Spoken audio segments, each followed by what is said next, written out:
корвони бузурге, ки аз Исфаҳон ба сӯи Бағдод ҳаракат мекард, ба шаҳраки ба номи Саҳнан, ки тақрибан 40 километр аз Наҳованд дуртар аст, ворид мешавад. ин корвони оддӣ набуд, балки ба вазири бузурги салҷуқиён Низомулмулк тааллуқ дошт ва мардуми зиёде барои пешвозу дидори вазир ҷамъ омада буданд. тасаввур кунед, аз ду тарафи роҳ анбӯҳи зиёди мардум кӯшиши дидани вазирро дорад. вазир пиёда мешавад, то як суҳбате бо мардуми оддӣ дошта бошад. аз байни анбӯҳи мардум як ҷавони фақире бо либоси фарсудае хоҳиши дидор бо эшонро мекунаду иҷозааш медиҳанд ва ӯ ба вазир наздик мешавад, то рӯи муборакашро бубинад. вақте ба вазир мерасад, дар пеши чашми ҳамагон ханҷари пинҳонашро бароварда ба суръати ниҳоят тез чанд зарбаи марговаре ба Низомулмулк мезанад, ки дар натиҷа вазири аъзам мефавтад. бале, бузургтарин вазири салҷуқиён, ки дар борааш дар китобҳои ҳам таъриху ҳам адабиёт хондаем, бо чунин сурат соли 1092 кушта мешавад. вале мавзӯи имрӯзаи мо Низомулмулк нест, балки қотил ва ё қотилони ӯ мебошанд.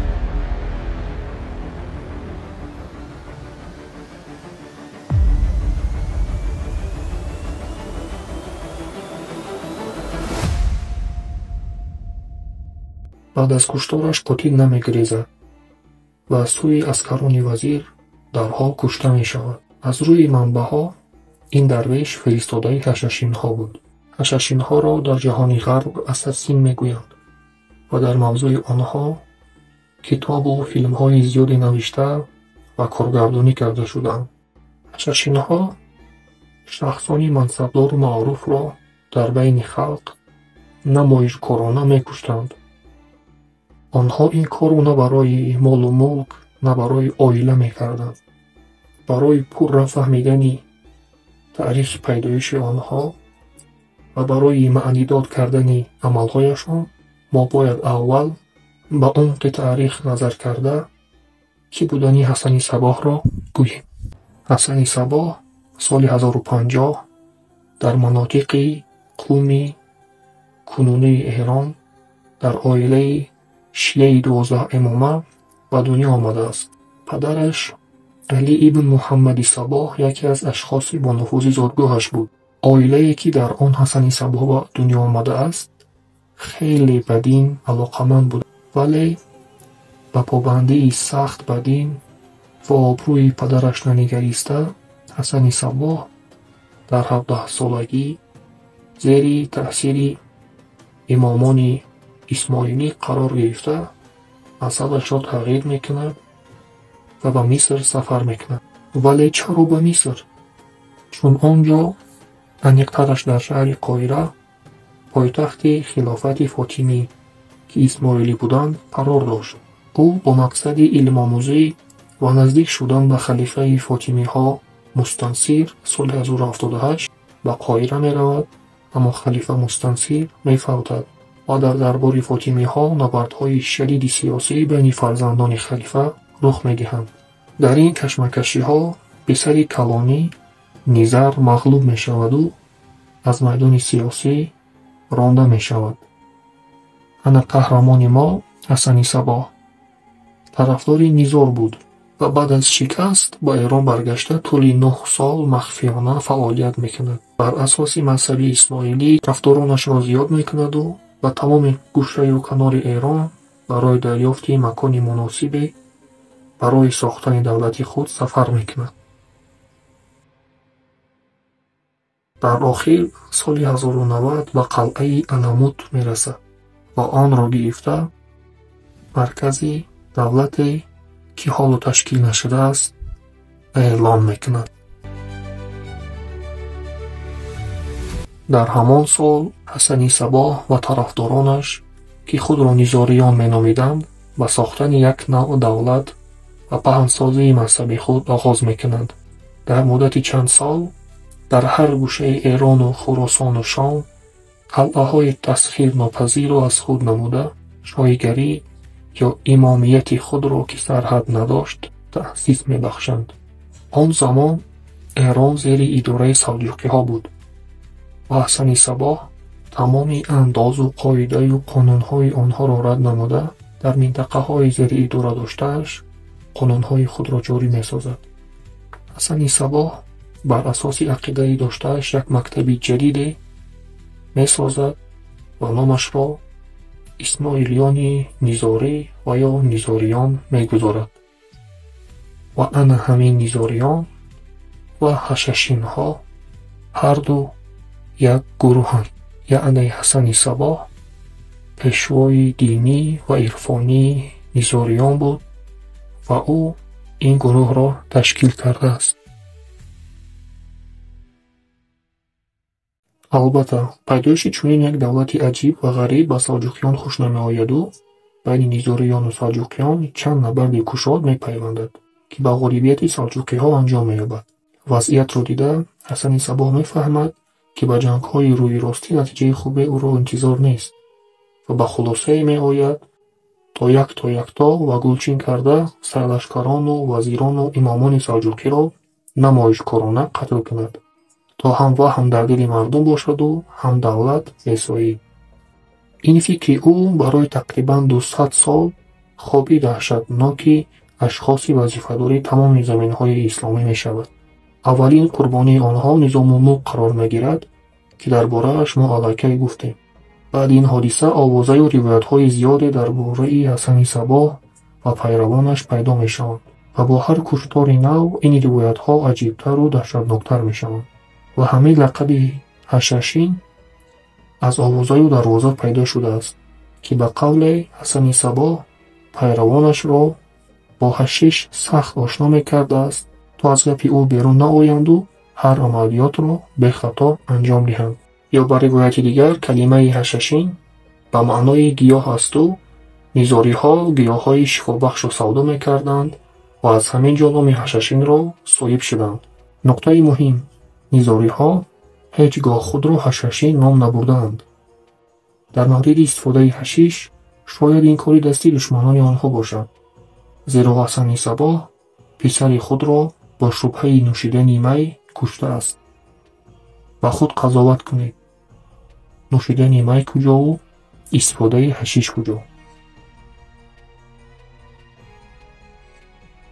روایت عجیب دیگری درباره آنها این است که گویا وقتی جوان برای همراه شدن به حششین‌ها به قلعه می‌آید، او را از هوش روانده به یک باغ مخصوص میبرند که آنجا از میوه و نوشابه‌ها و گلدختران پر کرده شده است و جوان آنجا یک شبانه روز را میگذراند و عیش و نوش میکند و بعداً او را با کدام راه باز از هوش روانده به قلعه برمیگردانند و میگویند که برای به آنجا برگشتن باید خود را فدا کرد. ناگفته نماند که حششین‌ها بعد انجام کشتار اگر راهی گریز نیابند که معمولا نمیافتند، خود را در حال با خنجر میکشتند.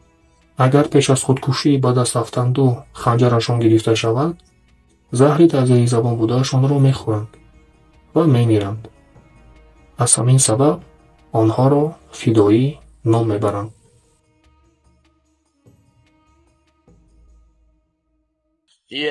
فدایی. فدایی. در بازی اساسینز کرید آنها را جنگاوران ماهر که بالا با بالای مناره‌ها میجهند و یک خودشان تنها چند عسکر را برطرف میکنند نشان دادند. شاید چنین هم باشد، ولی یراق اساسی آنها این صبر آنها و هنرمند یعنی اکچار بودن آنها بود. این فدایی ها می توانستند چندین ماه نقش دوست را بازیده ناگهان خنجر را به سینه حریف چنان زنند که حتی آدمانی در اطراف بوده به زودی درکدار نمی شدند.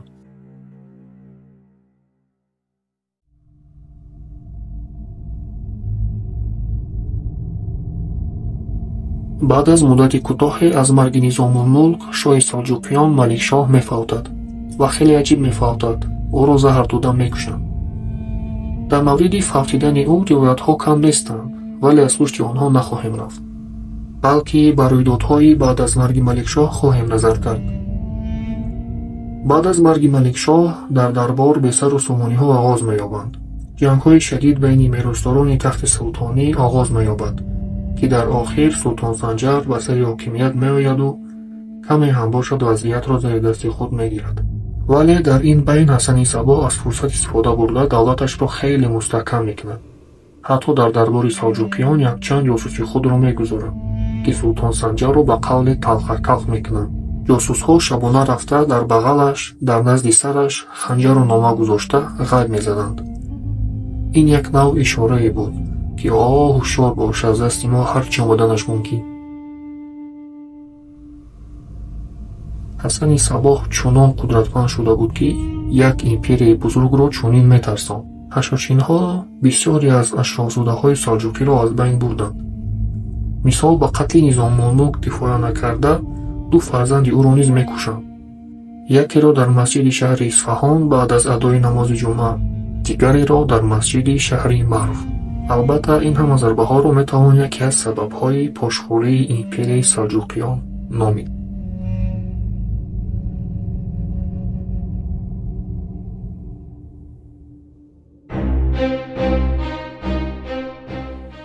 کنراد منفرد یا خود کنراد منفردسکی، شاه یروشلیم که تازه شاه شده بود و شهر سور را از صلاح‌الدین ایوبی دفاع میکرد. این شخص آبروی بی‌اندازه در بین صلیبی‌ها و دنیای نصرانی داشت.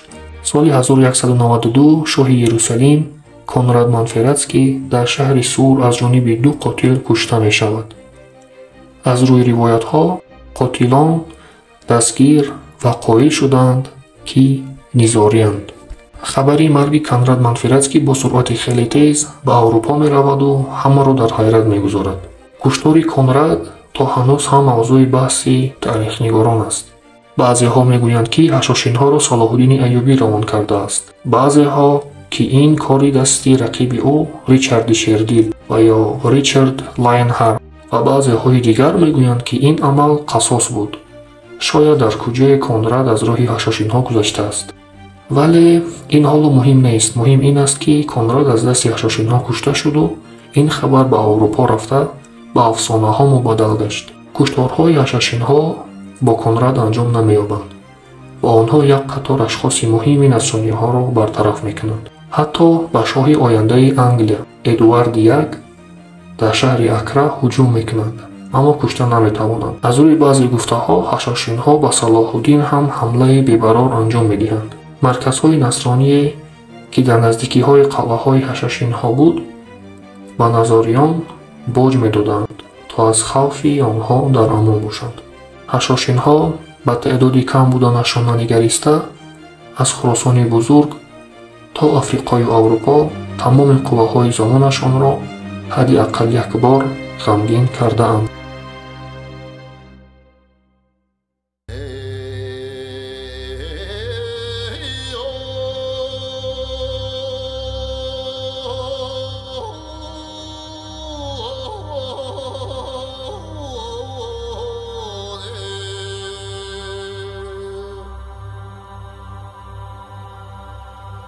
در میانه عصر 13 منکوخان نیتی به دست آوردن شرق نزدیک را میکند و لشکری بزرگ را به سربری برادرش خلاگوخان به آن طرف بحر کسپی روانه میسازد.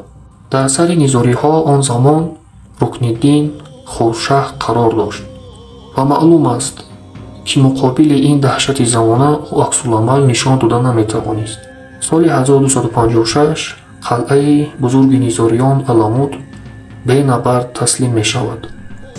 مغول‌ها قلعه‌های نیزاریان را خراب میکنند و خود خورشاه را در مغولستان اعدام. همین طور دولت که 166 سال پایدار بود شکست میخورد.